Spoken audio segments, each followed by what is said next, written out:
YCP మాజీ MLA Vallabhaneni Vamsi custody పిటిషన్పై రోజు విచారణ జరగనుంది. వంశీ కస్టడీ పిటిషన్పై ప్రత్యేక కోర్టు ఉత్తర్వులు జారీ చేయనున్నారు. వంశీ కస్టడీ పిటిషన్పై ఇప్పటికీ విచారణ ముగుస్తుంది. సత్యవర్ధన్ కిడ్నాప్ కేసులో వంశీని అరెస్ట్ చేశారు పోలీసులు.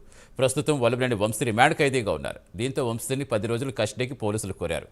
పూర్తి సమాచారం ఇచ్చేందుకు మా కరెస్పాండెంట్ శ్రీనివాస్ జరుగుతున్న శ్రీనివాస్.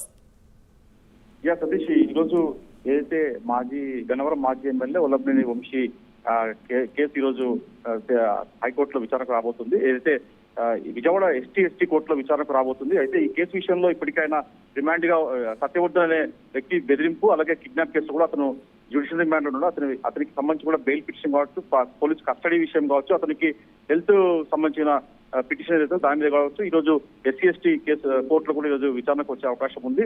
మొన్న 2 రోజుల క్రితం కూడా దీనికి సంబంధించి కూడా వాదనని కూడా ఇరుపక్షాల వాదన కూడా కోర్టు వినింది. దాన్ని ఈ రోజు తీర్పు ఇచ్చే విధంగా కూడా ఈ రోజుకు వాయిదా వేసింది. అయితే ప్రధానంగా చూసుకుంటే పోలీసులు వాళ్ళ వల్లభనేని వంశీని తనకు కస్టడీకి ఇవ్వాలని చెప్పేసి వాళ్ళు ఒక పిటిషన్ దాఖలు చేశారు. ఆ పిటిషన్ మీద కూడా దానికి కోర్టు విచారణ చేపట్టింది. ఎస్సీ కోర్టు ఈ రోజు పోలీసులు కస్టడీకి ఇవ్వాలా లేదా అనే అంశం పైన కూడా రోజు తీర్పు ఇవ్వబోతుంది. అలాగే వంశీకి సంబంధించిన హెల్త్ బులెటిన్ హెల్త్ కి సంబంధించి కూడా అంశాలపైన కూడా రోజు కోర్టు అంటే అతను కొన్ని పిటిషన్ దాఖలు చేస్తే తనకు జైల్లో కొద్దిగా అతనికి హెల్త్ ఇష్యూ ఉన్నందున తనకు వసతులు కల్పించాలని చెప్పేసి అతను డిమాండ్ చేసి కూడా ఒక పిటిషన్ దాఖలు చేశారు. ఆ అంశం పైన కూడా ఈరోజు కోర్టులో విచారణకు వచ్చే అవకాశం, దాని మీద కూడా న్యాయమూర్తి ఈ రోజు ఎస్సీ కోర్టులో కూడా తీర్పు ఇచ్చే అవకాశం ఉంటుంది.